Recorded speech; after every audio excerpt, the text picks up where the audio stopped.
करामतें वहां बताओ ना जहां जरूरत हो। करामतें वहां दिखाई गई थी जहां करामतों की जरूरत थी। अब ऐसे ही करामतें वहां बताओ जहां करामतें बताने की जरूरत हो। ऐसे थोड़ी जहां पर हुजूर गौस आजम रजी अल्लाह तआला के चाहने वाले हो वहां करामत बताया जाए। जो गौस आजम को नहीं मानते उनके दरमियान करामत बताओ जाकर भाई।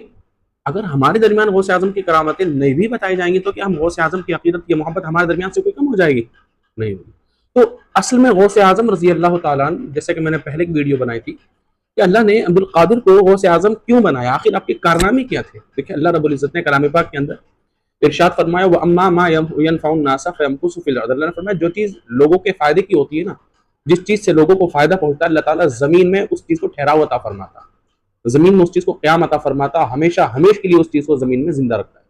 हुजूर गौसे आजम रजी अल्लाह तआला को विसाल फरमाए कितने जमाने हो गए, हजारों साल हो गए, लेकिन गौसे आजम रजी अल्लाह तआला आज भी आशिकों के दिल के अंदर जिंदा है, सलामत है और अपने गुलामों को फ्यूजात और तबर्रुकात जो है बांटते हैं गौसे आजम रजी अल्लाह तआला।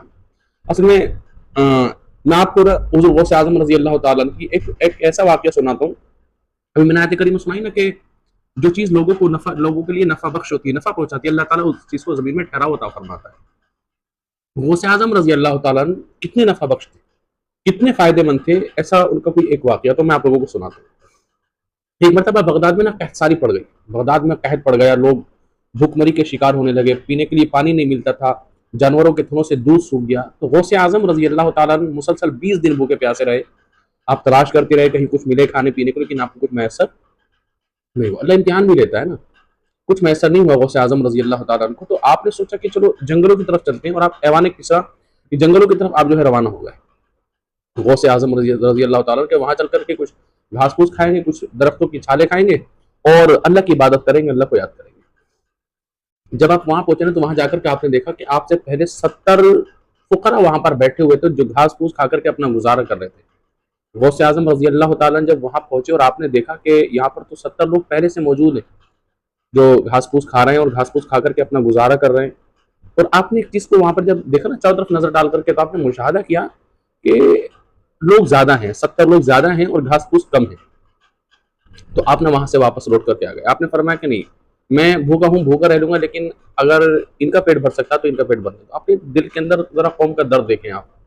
हमारे यहाँ तो भाई अपनों का माल खा लें, भाइयों के मालों को गसब कर लें, पड़ोसियों के हुकूक अदा कर लें, गरीबों को दबा के कुचल के उनके जमीनों पर कब्जा कर लें, उनके घरों पर कब्जा कर लें, हमारे ये हालात है। उसके बाद कहते हैं गौसे आजम हमारी मदद के लिए नहीं आते। वहां गौसे आजम ऐसे नहीं कि वो उन फुकरा की मिल्कियत थी, लेकिन आपको लगा कि यार अगर मैं भी इनमें शामिल हो गया तो इनका जो कुछ दिनों का रिस्क है वो कम पड़ जाएगा। आप वहां से बगदाद की जानिब दोबारा आ गए, अल्लाह रब्बुल इज्जत कोई ना कोई बंदोबस्त फरमाएगा। तो जब आप बगदाद पहुंचे तो एक शख्स था जो आपको ढूंढता फिर रहा था, तलाश कर रहा था। उसने कुछ अशरफी आपके हाथ में थमाई और कहा कि ये आपकी वालदा ने आपके लिए भिजवाई है और मैं आपको काफी दिनों से तलाश कर रहा था।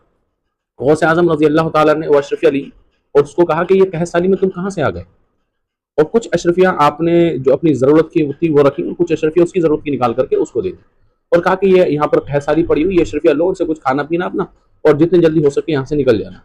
फिर आपने गौसे आजम रजी अल्लाह तआला ने जो है अपनी जरूरत के लिए खाना खरीदा, जो चीज भी खाने पीने की थी, और वो खरीद करके गौसे आजम रजी अल्लाह तआला के दिमाग में आया कि यार वो जो फुकरा जंगलों में बैठे हुए उनका गुजारा जो भी तो बड़ी मुश्किल से हो रहा है, आपने उनके लिए भी खरीदा और खरीद के उनके साथ जंगल में पहुंचे और वहां जाकर के बैठ करके आपने खाया और अल्लाह का शुक्र अदा किया। और बाकी जो पैसे रह गए थे, अपनी जरूरत से जायद वो पैसे वो अशरफिया उनको दे दी कि ये मेरी जरूरत से जायद है, आप लोगों के इस्तेमाल में आ सकें, आप लोग इनका इस्तेमाल करें। अब देखिए ना कौम का दर्द गौसे आजम रजी अल्लाह तआला के दिल के अंदर क्या था, समाज सेवा आपके दिल के अंदर किस कदर कूट कूट करके भरी हुई थी।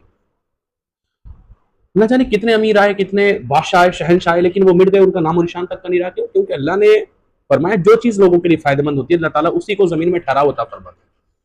अब गौसे आजम को तो देखें कि किस कदर समाज सेवा का दर्द उनके दिल के अंदर था, कौम मिल्लत का दर्द उनके दिल के अंदर कितना था, अल्लाह के बंदों के लिए हिमायत उनके दिल के अंदर कितनी थी। ऐसे वक्त में हर शख्स अपनी अपनी सोचता है, लेकिन गौसे आजम रजी अल्लाह तआला ने अपनी बात में सोची। पहले जो शख्स आपके पास तशरीफ लेकर क्या था, पहले आपने उसके बारे में सोचा, उसके बाद आपने उस 70 फुकरा के बारे में सोचा जिनको आप इसलिए छोड़ करके आ गए थे वहां पर वो घास फूस खा करके अपनी जिंदगी गुजर बसर कर लेंगे।